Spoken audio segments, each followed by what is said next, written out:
हर घर पाठशाला के इस सेशन में 11वीं क्लास का हार्दिक अभिनंदन स्वागत। आज हम पढ़ने जा रहे हैं चैप्टर नंबर 8 वायुमंडल का संगठन और संरचना, structure and composition of atmosphere. प्यारे बच्चों, आपने पहले भी पढ़ा होगा कि वायुमंडल क्या होता है और वो हमारे लिए क्यों आवश्यक होता है, क्यों ज़रूरी होता है। आपने देखा होगा कि एक दिन में हम कई बार भोजन कर लेते हैं, कई बार पानी ग्रहण करते हैं, लेकिन सांस जो है हम हर सेकंड में जो है सांस हम लेते हैं। अगर कुछ मिनट के लिए हम सांस रोकना चाहें तो हम जीवित नहीं रह पाएंगे। तो आप सोच रहे होंगे कि ये वायुमंडल है क्या? क्या इस वायुमंडल के बिना कोई व्यक्ति जीवित नहीं रह सकता है? नहीं रह सकता है। ये अति महत्वपूर्ण है, बहुत ही ज़रूरी है प्राणी जगत के लिए। और इस वायुमंडल के कारण ही यहाँ पे जीवन संभव है। इसी वायुमंडल के कारण हमारा ग्रह जो है एक यूनिक बन जाता है, अनोखा ग्रह जो है वो बन जाता है। तो आप सोच रहे होंगे कि वायुमंडल है क्या? हमारे पृथ्वी के चारों ओर जो वायु का आवरण है, उस आवरण को ही हम वायुमंडल कहते हैं। ये जो वायुमंडल है, ये वायुमंडल हजारों किलोमीटर तक फैला हुआ है और धीरे धीरे अंतरिक्ष में जाते हुए ये विलीन हो जाता है। इसकी ऊपरी सीमा जो है निर्धारित नहीं है। यह भूतल के पास जो है, हम देखते हैं धरातल के पास जो वायुमंडल की वायु जो है वो घनी वायु पाई जाती है, भारी वायु जो है वो धरातल के साथ है। और जैसे जैसे हम ऊंचाई की तरफ बढ़ते चले जाते हैं, वायु जो है वो विरल होती चली जाती है। तो वायुमंडल जो है, इस वायुमंडल का होना जो है हमारे जीवन के लिए बहुत ही ज़रूरी है। तो हम सबसे पहले हम बात करते हैं वायुमंडल के महत्व के बारे में, इम्पोर्टेंस के बारे में। सबसे पहले आप देखिएगा कि इस वायुमंडल के ऊपर ऑक्सीजन और कार्बन डाइऑक्साइड जैसी महत्वपूर्ण गैसें हैं। तो ये जो ऑक्सीजन है, जैसा आप लोग जानते हैं कि पौधों के लिए, मनुष्यों के लिए और जानवरों के लिए ऑक्सीजन ज़रूरी है, और पौधों के लिए कार्बन डाइऑक्साइड का होना जो है वो बहुत ज़रूरी है।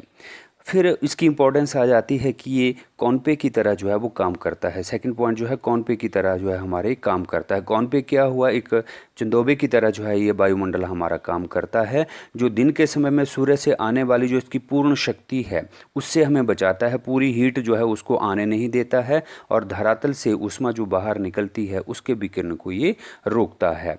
ठीक है, तो एक कौनपे की तरह जो है ये कार्य करता है। फिर हमारा यही वायुमंडल जो है ग्रीन हाउस इफेक्ट भी इसके ऊपर जो है वो दिखाई देता है। ग्रीन हाउस इफेक्ट क्या है? कांच घर की तरह जो है ये काम करता है।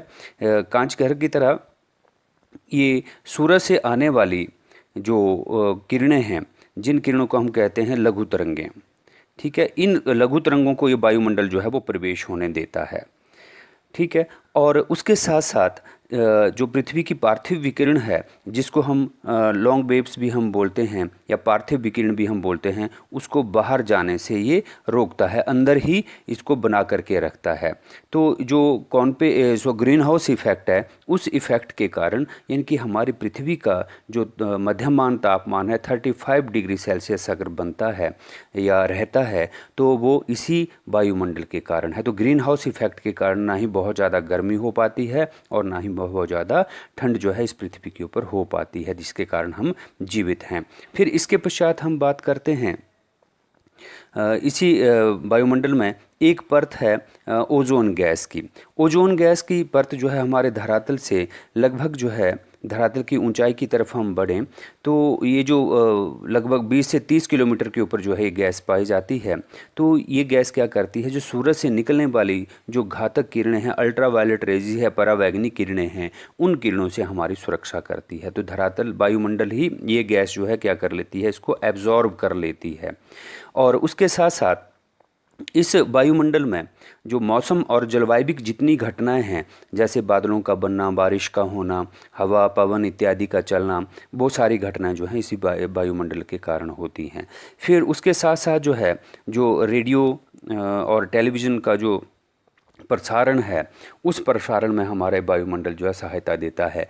हम आज ऑनलाइन अगर हम पढ़ रहे हैं तो इस वायुमंडल का भी उसमें कुछ ना कुछ योगदान है। आज हमारे मोबाइल, हमारे रेडियो, हमारे टीवी जो काम कर रहे हैं वो इसी वायुमंडल की वजह से, तो ये इसमें सहायता करता है, इसके टेलीकास्ट में जो है सहायता करता है। और उसके साथ साथ वो फ्री जो एक एयर ट्रांसपोर्ट का कार्य जो है वो वायुयान इत्यादि जो चलते हैं वो इसी वायुमंडल में चलते हैं। इसके पश्चात हम बात करते हैं कंपोजिशन ऑफ द एटमॉस्फेयर, वायुमंडल के संगठन के बारे में।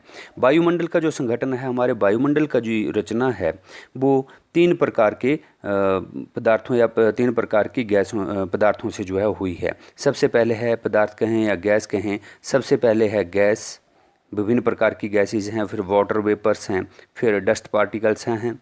इन तीनों के द्वारा जो है हमारे वायुमंडल की रचना हुई है। हम इन तीनों के बारे में एक एक करके हम बात करते हैं, लेकिन मुख्य रूप से तीन जो संगठन है, हमारी कंपोजिशन है वायुमंडल की, उसमें पाई जाती हैं गैसें, वाटर वेपर्स हैं और डस्ट पार्टिकल्स जो हैं, धूलिकण जो हैं वो इसमें पाए जाते हैं। इसके पश्चात हम सबसे पहले हमने बात की गैसेज, विभिन्न प्रकार की गैसेज जो है इस वायुमंडल में पाई जाती हैं। आप यहाँ पे देखिएगा हमारे वायुमंडल का निर्माण करने वाली जो हैं वो चार गैसें जो हैं वो मुख्य रूप से हैं, चार गैसें।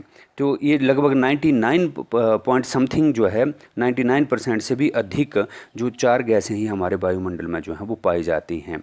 इनमें है नाइट्रोजन, ऑक्सीजन, आर्गन और कार्बन डाइऑक्साइड। इनमें सबसे अधिक मात्रा जो पाई जाती है वो है नाइट्रोजन की। नाइट्रोजन की जो मात्रा है 78.8% जो है वो पाई जाती है। ऑक्सीजन जो है वो लगभग जो है 21% जो है ऑक्सीजन पाई जाती है। ऑर्गन जो है 0.93% और कार्बन डाइऑक्साइड जो है वो 0.03% जो है वो हमारे वायुमंडल में पाई जाती है। इसके अलावा पाए जाने वाली जो गैसेज हैं जिनमें नियोन है, हीलियम है, क्रिप्टॉन है, जिनोन है और हाइड्रोजन जो है वो अन्य गैसें जो हैं वो पाई जाती हैं। तो जो चार गैसों को छोड़ करके अन्य जो गैसें हैं वो 0.1% के आसपास जो हैं वो अन्य गैसें हमारे इसमें वायुमंडल में पाई जाती हैं। हम अब एक एक गैस के बारे में हम बात करते हैं, जो विभिन्न प्रकार की गैस पाई जाती हैं। सबसे पहले हम बात करते हैं ऑक्सीजन की। सबसे जो महत्वपूर्ण गैस है वो है ऑक्सीजन। जैसा आपने पहले भी पढ़ा कि जीवनदायी गैस है, जितने भी प्राणी हैं उनके लिए ऑक्सीजन ज़रूरी है, वनस्पति के लिए कार्बन डाइऑक्साइड जरूरी है, मैंने आपको पहले बताया। तो यहाँ पे प्राणवायु के रूप में जो है काम करती है ऑक्सीजन। और उसके साथ साथ ये जो ऑक्सीजन है ये अन्य जो रासायनिक तत्व हैं उन तत्वों में आसानी से जो है घुल मिल जाती है और दहन में, ठीक है, आग जो जलती है उसमें भी ये सहायक होती है ऑक्सीजन। फिर उसके पश्चात हम बात करते हैं नाइट्रोजन गैस की। नाइट्रोजन जो है ये अन्य तत्वों के साथ सुगमता के साथ जो है इजीली जो है वो नहीं मिलती है और वायुमंडल में इसका जो काम है, प्रमुख जो प्रभाव है वो है ऑक्सीजन को डाइल्यूट करना, यानी कि चारों तरफ जो है उसको डाइल्यूट करके जो है ऑक्सीजन को फैलाना। इस प्रकार से नाइट्रोजन जो है वो दहन और ऑक्सीजन को रेगुलेट करती है, नियमित करती है चारों तरफ जो है वो किसके कारण होता है? नाइट्रोजन गैस के कारण। फिर इसके पश्चात जो बात आती है, जो मुख्य गैसें हैं उनमें है कार्बन डाइऑक्साइड। कार्बन डाइऑक्साइड हमारे वायुमंडल में पाई जाती है 0.03%, बहुत कम मात्रा है, लेकिन फिर भी हमारी जो जलवायविक अवस्थाएं हैं उन अवस्थाओं में इस गैस का बहुत ज़्यादा महत्व है। ये गैस क्या करती है कि जो बाहर से आने वाली जो इनकमिंग सोलर रेडिएशन है, जो प्रवेशी सौर विकिरण जिसको हम बोलते हैं, उसके लिए पारदर्शी यानी कि उसको ये अंदर आने देती है, और जो पार्थिव विकिरण है यानी कि पृथ्वी से निकलने वाली जो रेडिएशन है उसको बाहर जाने से ये रोक लेती है, उसके लिए अपारदर्शी है। ठीक है, तो ये क्या करती है, तो इसके कारण क्या होता है कि जो हमारा जो वायुमंडल है वो वायुमंडल जो है वो गर्म सा बना रहता है, यानी कि 35 डिग्री सेल्सियस जो टेम्परेचर है मध्यमान, वो इस गैस के कारण है। और जलवाष्प के साथ मिलकर के ये क्या करती है, वायुमंडल में ग्रीन हाउस इफेक्ट, जिसके बारे में हमने पहले बात की, तो ग्रीन हाउस इफेक्ट जो है ये गैस करती है। तो इसके विपरीत जो कार्बन डाइऑक्साइड गैस है, कुछ एक पिछले जो दशाब्दियाँ हैं उनमें इसकी मात्रा जो है बढ़ी है, और उस मात्रा के बढ़ने के कारण हमारी पृथ्वी का तापमान जो है वो बढ़ रहा है, जिसको आप ग्लोबल वार्मिंग भी आप कहते हैं, तो इसी गैस के कारण है। फिर इसके पश्चात हम बात करते हैं ओजोन गैस की। जो ओजोन गैस है, ओजोन गैस जैसे मैंने पहले भी कहा कि ये फ़िल्टर का काम करती है। जो सूरज से निकलने वाली जो कारक गैसें हैं, जो सॉरी परावैंगनिक किरणें हैं, उन किरणों को ये क्या कर लेती है, अवशोषित कर लेती है, एब्जॉर्ब कर लेती है और हमारे धरातल पर आने से इसको रोक देती है। तो अगर परावैंगनिक किरणें अगर यहाँ से वायुमंडल से पार कर जाती तो हमारी पृथ्वी का जो तापमान है वो बहुत ज़्यादा ऊंचा हो जाता। तो ये गैस पाई जाती है 20 से 50 किलोमीटर के बीच में जो है ये ओजोन गैस जो है हमारे धरातल के वायुमंडल के अंदर जो है वो पाई जाती है। बाकी की जो अन्य गैसें हैं, अन्य गैसों में हम बात करें वायुमंडल में जो जैसे ऑर्गन है, नियॉन है, हीलियम है, क्रिप्टॉन है, जिनॉन है, ये गैसें हैं। तो इन गैसों की जो हमारी जलवायु घटना है उन घटनाओं के ऊपर बहुत कम प्रभाव जो है वो पड़ता है और ये गैसें भी बहुत कम हैं। तो ये धरातल के ऊपरी भागों में जो है वो पाई जाती है, हल्की गैसें हैं। इसके पश्चात हम बात करते हैं वाटर वेपर्स की, जल वाष्प की। तो जल वाष्प हमारे लिए क्यों आवश्यक है? सबसे पहले हम बात करते हैं कि जल वाष्प जो है कहाँ कहाँ पाया जाता है।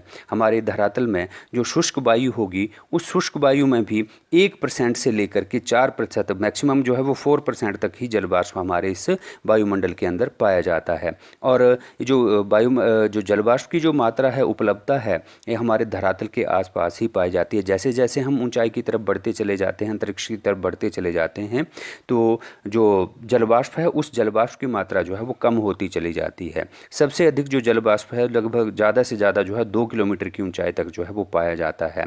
भूमध्य रेखा के ऊपर से जैसे जैसे भूमध्य रेखा से जैसे जैसे हम ध्रुवों की तरफ बढ़ते चले जाएंगे दोनों तरफ ही, तो जल वाष्प की मात्रा जो है कम होती चली जाती है। और जल वाष्प के कारण जल वाष्प क्या काम करता है कि जल वाष्प जो है एक कंबल की भांति जो है वो काम करता है। ठीक है, जो हीट आती है सूरज की, जो किरणें हैं, उन किरणों को ये अवशोषित कर लेता है, सोख लेता है। और उसके साथ साथ जो है जब ये पार्थिव विकिरण है उस विकिरण को भी ये सोख लेता है। तो हमारे दिन और रात का जो टेम्परेचर है उसको मेंटेन जो है जल वाष्प करता है। इसके अलावा जो जल वाष्प है, इस जल वाष्प के कारण ही ओस, कोहरा, कुहासा, बादल इत्यादि जो है, या वर्षा, ओले या बर्फ़ इत्यादि जो गिरती है वो जल वाष्प के कारण ही होता है। इसके साथ साथ रेनबो आप लोगों ने देखा होगा, इंद्रधनुष या प्रभामंडल, हॉलो जो है मनोहारी जो दृश्य हैं, वो दृश्य भी इसके कारण ही, जल वाष्प के कारण ही संभव हो पाता है।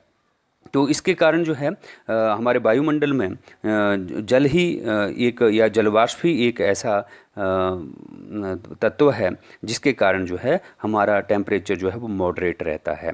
इसके पश्चात हम बात करते हैं जल वाष्प के अलावा जो है, जो तीसरी जो संघटक है हमारे वायुमंडल का, वो है डस्ट पार्टिकल्स। डस्ट पार्टिकल्स में जो है बहुत सारे पार्टिकल्स जो हैं हमारे इस वायुमंडल में सूक्ष्म रूप से पाए जाते हैं, जिसमें धूलिकण, छोटे छोटे सूक्ष्म धूलिकण जो हैं वो पाए जाते हैं, जिनमें शुष्क मिट्टी के कण हैं, धुआं है, महासागरीय फुहारों से प्राप्त जो है लवण है, जीवाणु, बीजाणु, ज्वालामुखी राख या उल्का, धूलि इत्यादि जो है हमारे इस वायुमंडल में भरपूर मात्रा में पाए जाते हैं। और ये जो वायुमंडल में पाए जाने वाले जो धूलिकण हैं, इन धूलिकणों में जो भूमध्य रेखा और ध्रुवीय क्षेत्रों के ऊपर जो है ये इन क्षेत्रों में जो है वो कम पाया जाता है, जबकि हमारा उपोष्ण और शीतोष्ण कटिबंधीय क्षेत्र जो है, दोनों ही गोलार्धों में उपोष्ण और शीतोष्ण कटिबंधीय जो भाग है, इस भाग में धूलिकणों की मात्रा सर्वाधिक पाई जाती है। धूलिकण क्या काम करते हैं? धूलिकण प्रवेशी सौर विकिरण का कुछ भाग जो है वो अवशोषित कर लेते हैं, एब्जॉर्ब करते हैं। जो आने वाली सूरज की हीट है, उस हीट को क्या करते हैं, अवशोषित करेंगे, एब्जॉर्ब करेंगे, और उसके कारण क्या करेंगे, रिफ्लेक्शन करेंगे और स्कैटरिंग करेंगे। परावर्तन और प्रकीर्ण दोनों जो है के एजेंट के रूप में जो है काम करेंगे। तो जलवाष्प का संघनन का काम भी इन्हीं के द्वारा होता है। जो संघनन होता है, ठीक है, बादल बनते हैं या कोहरा, कुहासा इत्यादि जो बनता है, तो धूलिकणों में केंद्र को, न्यूक्ली का काम जो है वो करेंगे, केंद्र का काम जो है वो करते हैं, जिसके कारण आप लोग देखते हैं कि बादल जो हैं वो बनते हैं, या जो बाकी जो घटना, जलवायु की घटना है, उसमें भी धूलिकणों का एक बहुत बड़ा हाथ जो है वो रहता है। तो उसके साथ साथ हमारा ये जो वायुमंडल है या आकाश की तरफ आप लोग देखते हैं तो आकाश नीला दिखाई देता है, या सूर्य अस्त के समय जो है आपको लाल रंग जो है वो दिखाई देता है। तो वो इसी के कारण जो है ये स्पेक्ट्रम प्रकीर्ण के कारण जो है ये सारी घटना घटित होती है। इसके अतिरिक्त धुंध, धूमकोहरा, स्मोग इत्यादि की घटनाएं भी धूलि के कण के कारण ही संभव हो पाती हैं। तो हमारे जो वायुमंडल की जो संगठन है उसमें इतना ही। मुझे उम्मीद है कि आपने इसको एंजॉय किया होगा। Thank you for watching.